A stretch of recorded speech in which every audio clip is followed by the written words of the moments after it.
Ya pemirsa, kita beralih ke informasi lainnya pemirsa. Seorang pemuda disabilitas berinisial AB menjadi tersangka pemerkosaan mahasiswi oleh Polda Nusa Tenggara Barat. AB membantah tuduhan tersebut dan mengaku tak berdaya menerima laporan pemerkosaan itu.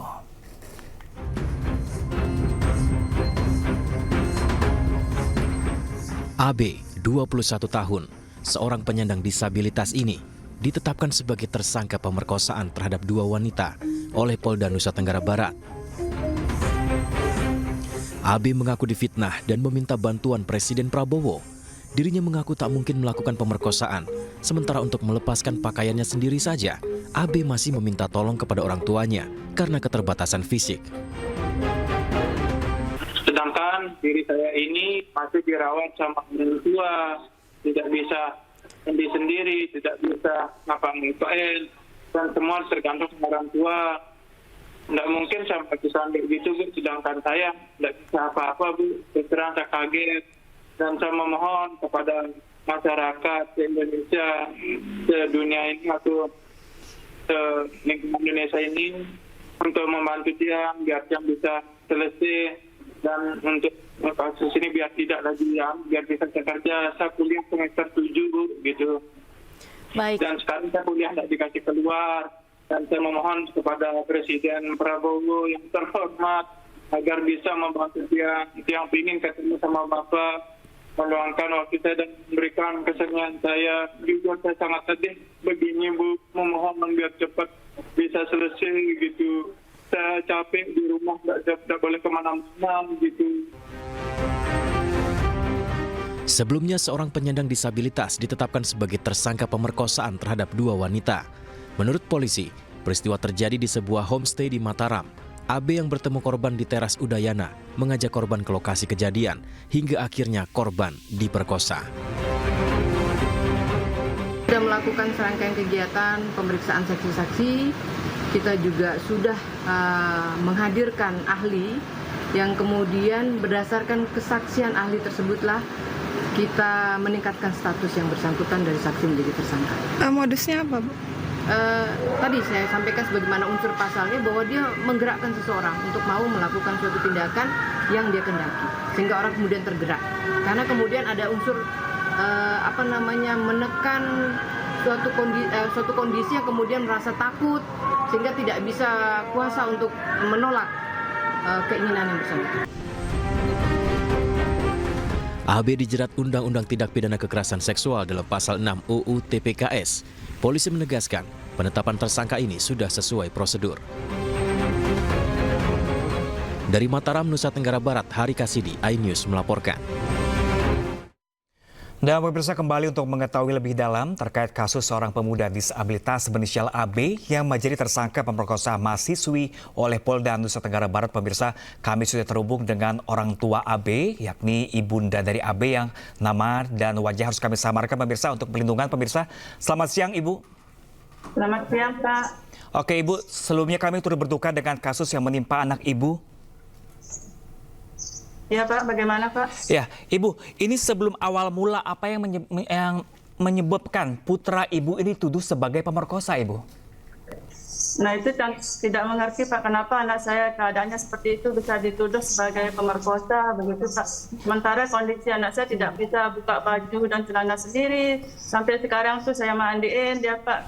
Mau kencing, buang air besar, saya bukain, begitu, Pak. Ibu, kalau antara anak Ibu dan juga pelapor ini apakah saling mengenal, Ibu, yang Ibu ketahui? Tidak dia kenal, Pak. Dia cuma minta tolong, mau minta diantar ke kampus, begitu. Dia baru kenal di teras Udayana, baru pertama ketemu dan namanya pun dia tidak tahu, Pak. Diantar ke kampus mengenakan apa, Ibu? Kendaraan atau berjalan kaki? Dia digonceng sih, Pak, sama yang perempuan ini mau ke kampus, tetapi bukan ke kampus diantar, tapi malah dibelokkan di Islamic Center, diputar-putarin, dibawalah ke suatu tempat homestay. Jadi artinya Ibu ketika itu si pelapor ini mengendarai motor meminta anak Ibu untuk menemaninya ke kampus? Yang cewek yang bawa motor yang gonceng anak saya, Pak. Oke, ini alasannya Ibu, anak Ibu ingin menemani si pelapor ini karena apa, Ibu? Anak saya kan minta tolong biar diantar ke kampus gitu.